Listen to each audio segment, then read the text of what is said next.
Bonjour les amis, comment ça va? Comment allez-vous? J'espère que vous êtes tous en train de passer un super bon week-end ce samedi. Euh, j'ai deux petites anecdotes pour vous. Aujourd'hui, ce matin, je suis allé jouer au foot, avec un groupe de Français. Et à chaque fois que je les disais quelque chose en français, ils changeaient en anglais. Et je comprends que ça, c'est quelque chose que les gens que les gens font pour m'aider, évidemment. Mais c'est un peu ennuyeux, c'est un peu agaçant parce que, évidemment, si je te parle en français, je veux pratiquer mon français. Mais bon, je n'aime pas lutter ce genre de lutte. C'est-à-dire que quand les gens changent en anglais, bon, je vais continuer en anglais parce que sinon c'est un peu étrange parce que je suis là en train de parler français et ils étaient là en train de parler l'anglais. Et c'est un peu comme une lutte des deux langues et je n'aime pas ça, c'est un peu étrange. Donc, je continue en anglais. Mais ça m'a fait penser, et ça, c'était quelque chose que évidemment, je savais déjà. Mais ça signifie que mon français, il est toujours pas au niveau, euh, au niveau où les gens ne ressentent pas ce besoin de changer en anglais quand ils me parlent. Je suppose que c'est surtout pour mon accent, je sais pas. Parce que vraiment, je peux avoir des conversations en français, ce n'est pas un problème. Euh, Aussi longtemps que les gens ont un peu de patience avec moi. Mais je pense que quand ils m'écoutent parler et ils écoutent mon accent très anglais, ils vont se dire, ah, ce mec-là, il sait un peu de français, mais ça va être beaucoup plus facile si on parle en anglais. Tout ça, étant dit tout ça, non, tout ça à dire, on peut dire tout ça à dire, non, ce n'est pas tout ça pour dire qu'après, je me suis dit, ok, aujourd'hui, il me faut faire une vidéo en français. Je dois essayer, je dis ça dans toutes mes vidéos maintenant, mais je dois essayer de reprendre l'habitude de pratiquer mon français dans ces vidéos parce que sinon, je sais pas, les gens vont continuer à me parler en anglais et ça, ce n'est pas bien, ce n'est pas cool. Donc c'est pour ça que je suis là aujourd'hui, les amis. Donc c'est ça. L'autre anecdote, c'est que ce week-end dernier, je suis allé en Italie, à Rome, avec mon ex-copine en fait. Mais ça, c'est une autre anecdote pour un autre jour. En gros, en anglais, on dit to make a long story short. Je ne sais pas s'il existe, si elle existe une expression en français pour to make a long story short. On verra. To make a long story short. Pour faire court, on peut dire ça? Pour faire court, Ok, pour faire court. Euh, En gros, il y a un mois ou 5 semaines, quelque chose comme ça, on avait décidé avec ma copine de mettre terme à notre relation, de se séparer, de break up, on peut, comment dire, de break up, de rompre, de se séparer, en gros. C'était une décision difficile, c'est toujours une décision difficile, mais c'était une décision qu'on avait prise ensemble, une décision de les deux. Donc, en gros, avant de prendre cette décision, on avait planifié un voyage à Rome. Et quand on s'est séparés, je lui ai dit, bon, je sais pas, c'était son projet plus que moi. Donc je lui ai dit, si tu veux, tu peux aller avec un ami ou quelque chose comme ça, genre utiliser mon billet sans problème. Évidemment, pour moi, c'est sans problème. Mais quelques jours avant que nous avons, avant, quelques jours avant qu'on s'est séparés, euh, après, en fait, quelques jours après qu'on s'est séparés, elle m'a contacté et elle m'a demandé si je voudrais, je voudrais aller à Rome encore avec elle. Et je lui ai dit, bon, ok, ouais, pourquoi pas. Je sais qu'on va passer un très bon moment. Parce que on avait quelques problèmes avec notre relation, mais c'était plus genre style de vie,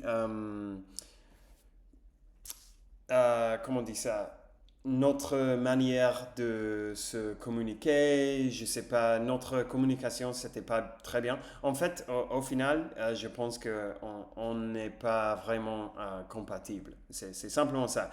Mais quand on fait des voyages ensemble, quand on fait des activités ensemble, on passe toujours un bon moment. Vous me direz probablement dans les commentaires que c'était pas une bonne idée. Tout le monde me disait ça, mais bon, peu importe. Je suis allé avec elle, j'ai passé un super bon moment. Donc pour moi, c'était une bonne décision. Et même après avoir passé 4 jours ensemble, 4 jours très beaux, euh, on est tous les deux encore sûrs de notre décision qu'on avait pris de se séparer.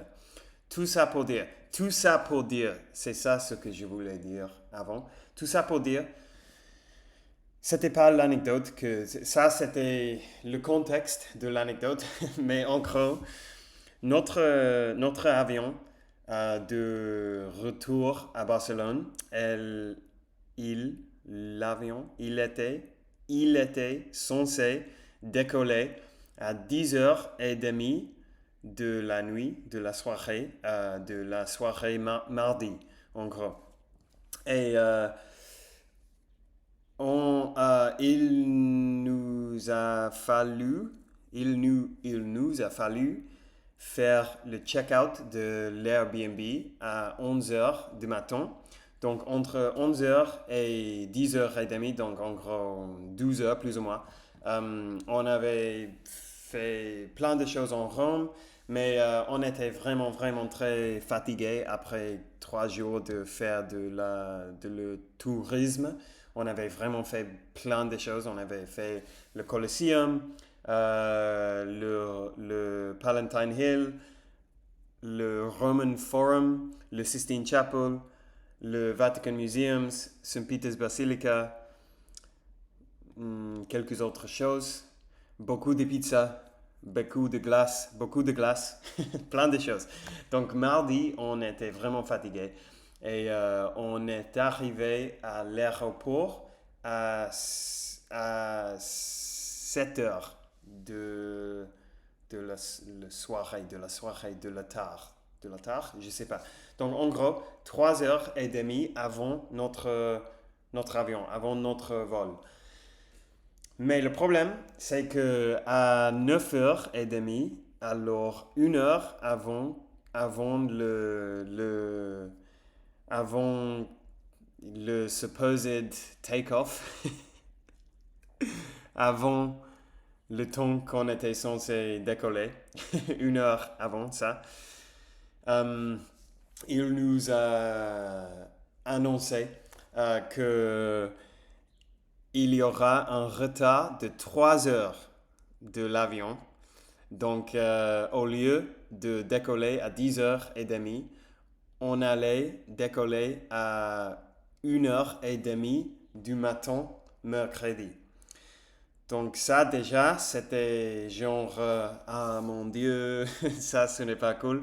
Mais on était là, on était déjà dans l'aéroport, donc on a décidé de regarder un petit film, de voir un film, 2 films en fait.